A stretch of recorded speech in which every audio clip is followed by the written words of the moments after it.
영양소만 생각하면 콩을 먹어도 되고 두부를 먹어도 되는데 왜 이렇게 사람들이 고기에 집착을 했을까요? 사실 이건 좀 제 생각일 수도 있는데 물론 어딘가에 고기를 좋아하는 DNA도 있겠지만 그런 문화적인 것도 무시할 수 없다고 저는 생각해요. 생일이란 건 아무도 기념하던 날이 아닌데 왕이 생일을 자꾸 기념하니까 이제 일반인들도 태어난 날을 굳이 기억해서 따라한다든가 우리가 하는 많은 것들이 사실은 그 이전에 왕이 하던 것, 귀족이 하던 것, 부르주아가 하던 것, 상류층 이런 사람들이 하는 거를 그냥 모방하는 경우가 많은데요. 그래서 단백질 이런 에너지원만 생각하면 충분히 식물로도 다 섭취할 수 있는데 고기를 먹는 그 상류층의 모습이 계속해서 전해져 온 것이 우리가 고기를 너무나 좋아하는 굉장히 중요한 요소 중에 하나라고 생각하는데 이거 인문학적인 내용일 수도 있는데 비프라는 이름 자체에도 사실 그 역사가 들어있어요. 비프가 프랑스 말이거든요. 아, 영어 아니에요? 프랑스어 비프가? 잘 못하는데 베프에서 나온 건데 그러니까 원래 소는 카우, 억스, 불 이렇게 불러야 되는데 소고기는 비프인 거예요. 그거 몰랐어? 몰랐어.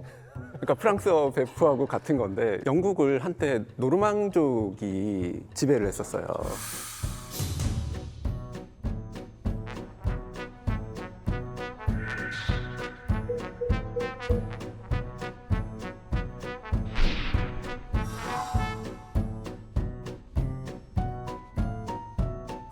프랑스에서 온 사람들이 상류층이 되고 왕족이 되고 귀족이 되는데 그러니까 이 사람들이 먹는 소고기 요리가 비프인 거죠.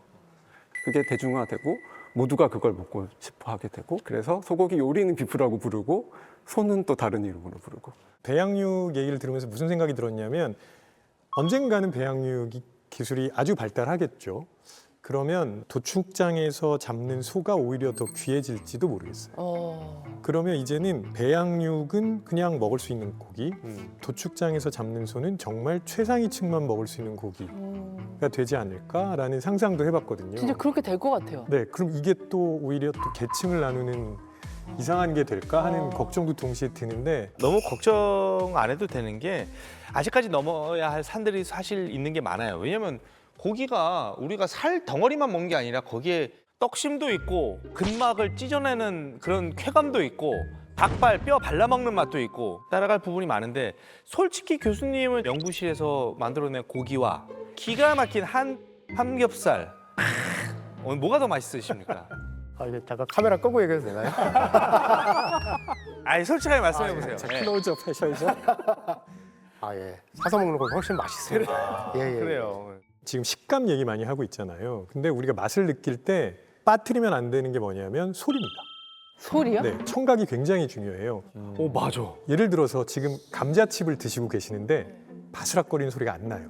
묵묵하면. 짜증나. 그렇죠. 갑자기 짜증났어. 그러니까 그건 소리가 아니라 식감 아니에요? 아니요, 그 소리 자극이 들리잖아. 들어오면서 우리가 그렇게 경험하는 거죠. 네. 그래서 실제로 실험을 했는데 달걀 맛하고 베이컨 맛이 동시에 나는 걸 만들었어요. 네. 그걸 닭장 소리가 나는 곳에서 그걸 먹으면 달걀 맛이라고. 계란 맛이. 네. 그 다음에 돼지 소리가 나는 곳에서 먹으면 베이컨 맛이라고 합니다.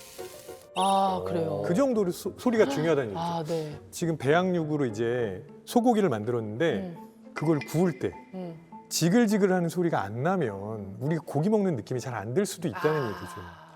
그 소리 나요, 안 나요? 구울 때? 좀 나긴 하는데 좀 다릅니다. 예. 소리가 달라요. 예. 그 이제 불판에 사운드 제너레이터, 사운드 제너레이터가 딱 올리면 기능이 있는. 이렇게.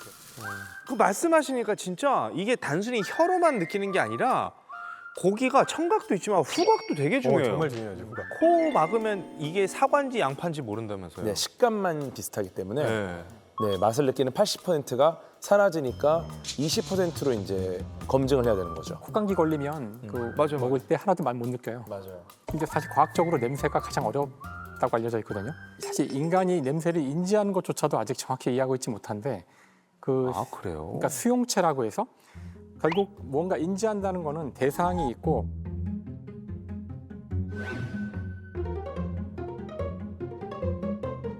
그것이 어떤 적당한 것과 결합을 해서 뭐가 들어왔구나 이렇게 인지하는 거예요.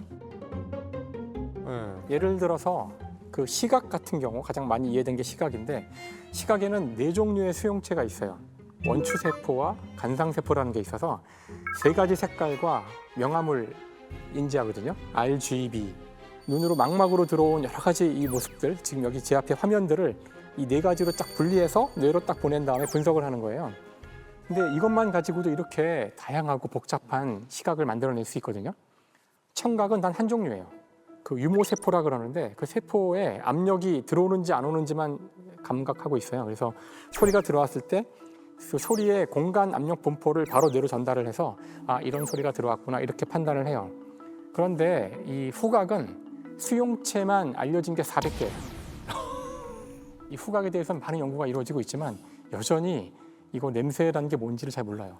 무언가를 봤을 때 떠오르는 이미지랑 무언가를 들었을 때 떠오르는 뭐 이미지랑 방정식으로 따지면 1차 방정식, 2차 방정식이면 이 냄새로 왔을 때의 충격은 약간 고차 방정식, 막 너무 많은 요소들이 머릿속에 갑자기 떠올라가지고 사람을 유일하게 시간 여행을 시키는 감각은 후각인 것 같아요, 저는. 그러니까 지금 기억 나와서 얘기하면서 그러는데 사실 참기름 냄새를 한번 기억에서 한번 꺼내 보실래요? 네. 꺼내지나요? 머릿속에서 지금 안 되거든요. 꺼내지는데? 나오는데요? 코에서 느껴지세요? 아, 코에서 느껴지진 않죠. 그러니까 머리에서 기억나죠. 한번 보았던 장면을 떠올릴 수 있어요. 어머니 얼굴을 떠올려 보라 그러면 기억에서 꺼낼 수 있어요. 네. 소리도 베토벤의 뭐 운명을 떠올려 보라 그러면 머릿속에 땅땅땅땅 칠 수 있는데 냄새를 한번 꺼내 보세요. 냄새의 기억을 꺼낼 수가 없거든요. 나 꺼내지는데 고소해지는데? 다시 집어드세요.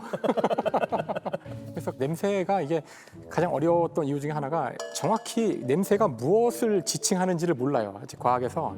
그럼에도 불구하고 냄새를 맡으면 바로 과거로 가는 이유는 냄새는 반드시 그 분자가 들어와야지만 느껴질 수 있어요. 맞아요. 그러니까 그 분자가 내 몸 안으로 들어와야 돼요. 그러니까 상황이 같아져요. 그래서 오히려 그 냄새가 기억을 더 일깨우는 데는 도움이 되지만 그 자체의 기억은 없어요. 되게 신기한 너무 감각이죠. 어려운 기억이라 그 정보가 정답지가 정확하게 와야만 떠올릴 수 있나 보네요. 그러니까 어쩐지 길을 가다가 뭔가 향수 냄새를 딱 맡았을 때 그 향수를 뿌리던 여자친구랑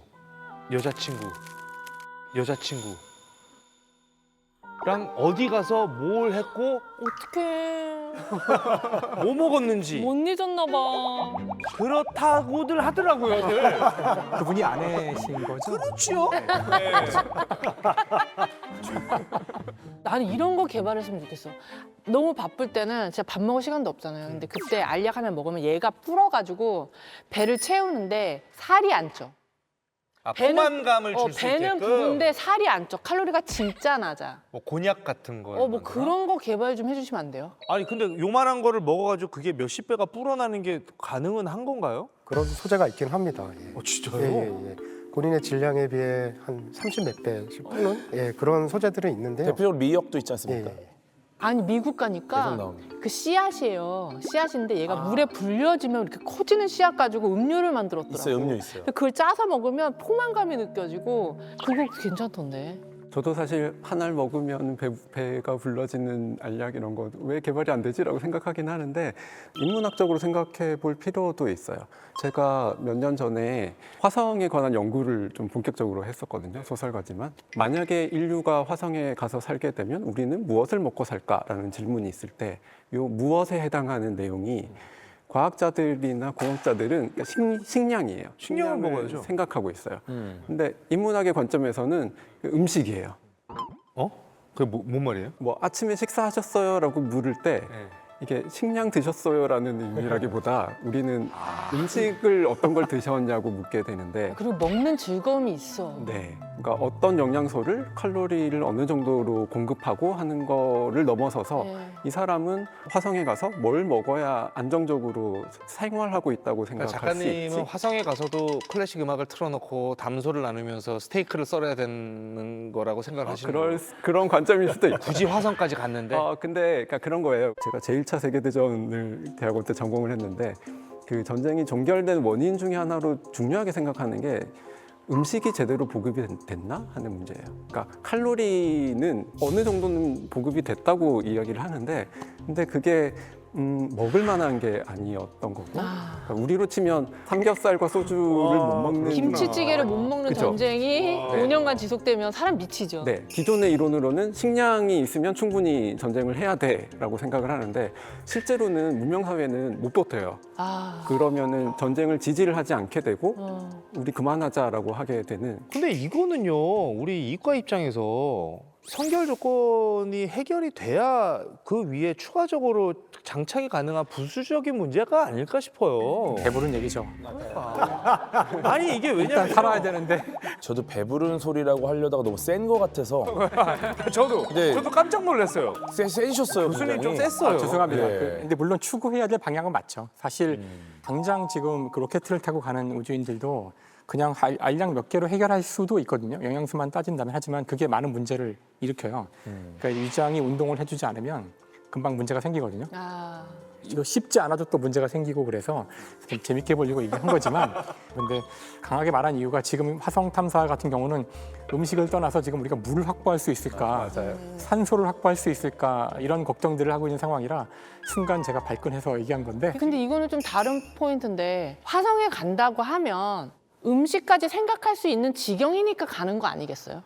아 근데 아니요. 초창기 탐사는 아마 식량일 겁니다. 그러니까 이게 살 수 있는가? 지금은 커피도 커피도 마신다 그러더라고요. 근데 지금 우리가 걱정하고 있는 부분들을 어떻게 보면 한 방에 해소할 수 있는 게 세포 농업 아닌가? 약간 그 생각이 불현듯 들긴 하거든요. 뭐 이론적으로는 그런데 사실 그 세포 농업 기술로 만든 그 배양육도 아직 좀 해결해야 될 과제들이 좀 있어요. 뭐예요? 아, 왜냐하면 근육을 만든 거잖아요. 네. 그래서 초기에는 그 생물 의약품에서 쓰이던 기술들을 많이 가지고 왔어요. 생물의약품. 네네네. 사실 의료용으로 뭐 만들 때는 굉장히 고순도의 물질, 99.9%의 물질들, 기기도 굉장히 다 고가의 장비들을 써서 이제 만들게 되는데 소세포는 인간 세포에 비해서 좀 덜 순수한 소재를 써도 어떤 때는 뭐 이렇게 잘 자란다든지 그런 결과들이 나오고 있어요. 그렇기 때문에 대체 소재들을 많이 찾고 있고요. 그리고 또 에너지가 많이 들어가거든요. 왜냐하면 세포를 키우기 위해서는 배양조에서 세포를 키워야 되는데 그거 다 전기로 돌리는 거거든요. 지금 엄밀히 계산하면은 탄소 배출량이 지금은 그렇게 낮진 않아요. 지금은 개발 단계이기 때문에 그렇죠. 그래서 그거에 제일 개선해야 될 문제고요. 사실은 고기가 고기다우려면 많은 그 향미 성분들을 넣어야 될 거예요. 그게 사실 몸에 들어가서 어떻게 작용하는지 뭐 긴 시간을 둬서 어떻게 되는지는 아직 잘 모르는 것도 많고 네. 그래서 그런 거에서도 좀 자유로울 수 없는 면도 있고요. 그리고 가장 중요한 거는 한국처럼 고기에 진심인 나라도 없는 것 같거든요. 그 까다로운 이 맛을 맞추는 고기를 가능은 할 것 같긴 한데 그게 얼마나 걸릴지는 좀 그리고 또 그거를 사람들이 또 받아들이셔야 되는데 그렇게 되려면 또 뭘 넘어야 될지는 좀 아직 불확실한 게 많기 때문에 그 거쳐야 될 관문들이 많이 있다고 네. 볼 수 있습니다.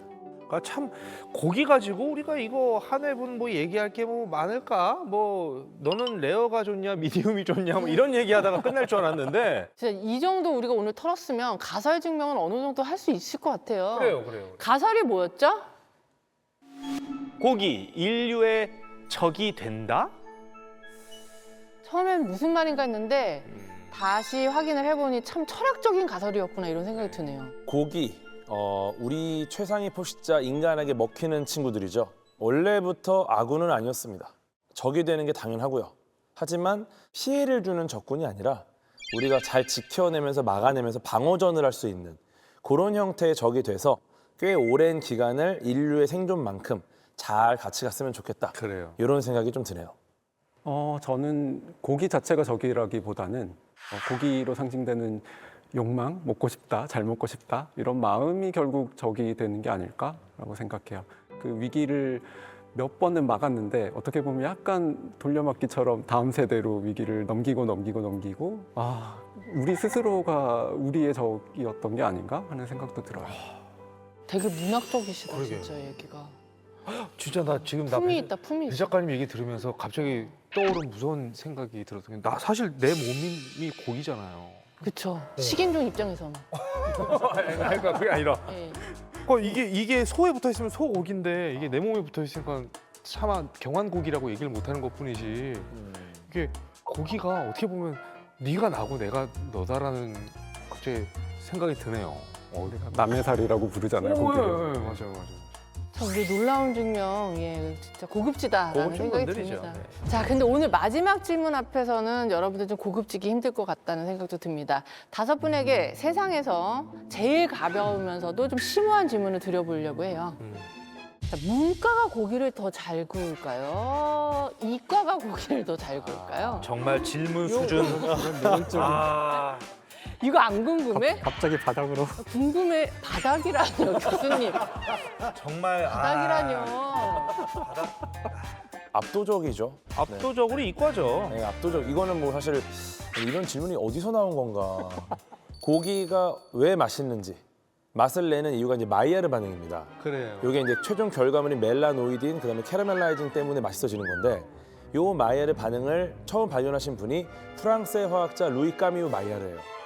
저분이 뭐 하는 분이야? 근데 나 방금 박사야, 뭐야? 나 방금 같은 이과인데 문과가 왜 이과를 싫어하는구나 하는 그 모습을 발견했어. 약간 정 떨어지는 거 있어. 마이야르 나오니까 나도 질린다. 정 떨어져. 과학자가 만든 마이야르 반응 때문에 맛있는 겁니다.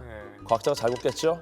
뭐 잘 굽는 고기라고 해도 네. 누구랑 먹는지에 따라서 맛은 확연히 달라질 맞아. 수밖에 없죠. 어떤 대화를 나누느냐. 그렇죠. 그렇죠. 근데 막 이과생이 막 마이야 바르 박사 얘기하면서 막 캐러멜 라이징 막 이러면은 정말 맛있습니다. 안 드셔보셨죠?